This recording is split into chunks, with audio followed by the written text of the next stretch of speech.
Ish antari i drejtorisë operative të shtabit të përgjithshëm të UÇK-s dhe e prori në zonën e Dugaxhinit, Naim Maloku, ka dëshmuar të hënën në rastin më të madh të speciales. Në gjykimin e Hashim Thaçit, Kadri Veselit, Recep Selimit dhe Jakub Krasniqi për krime lufte dhe krime kundër njerëzimit, Maloku deklaroi se pjesëtarët e UÇK-s kishin respekt për strukturat, përfshirë dhe shtabin e përgjithshëm të UÇK-s. Unë dua t'ju sqaroj se ushtria qërimtare e Kosovës ka qenë ushtri e rregullt vullnetare.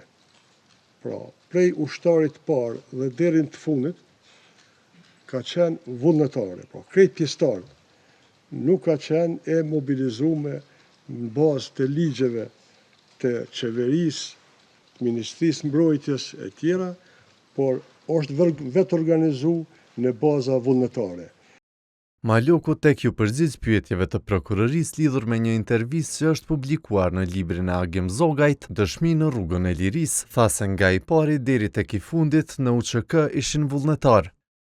Në qoftë se një ushtar që vjen vullnetar paraqitet në brigadë dhe vjen vullnetar, pas një muaji për shkak të shkaqeve të ndryshme e lëshon njësinë, nuk quhet dezertim, se ai vullnetarisht ka ardhur dhe vullnetarisht shkon.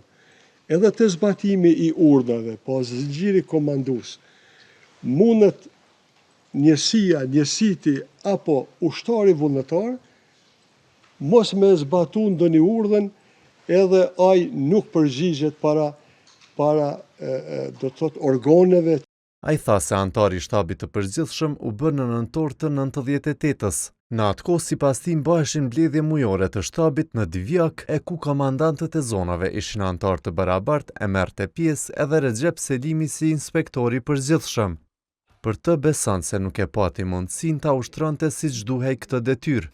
Maloku tha po ashtu se drejtoria operative e shtabit të përgjithshëm, në koordinim me shefin Bislim Zyrapi, ndërmarrën një operacion gjatë luftës ku quan ushtar nga zonat e Shalës dhe Drenicës për të ndihmuar 10 pjesëtarëve të UÇK-s që ishin të rrethuar në Mitrovic. Dëshmitari u shpreh se vite më parë, shtabi i përgjithshëm e përdori këtë si argumente ndërkombëtarët se pati zinxhir hierarkik.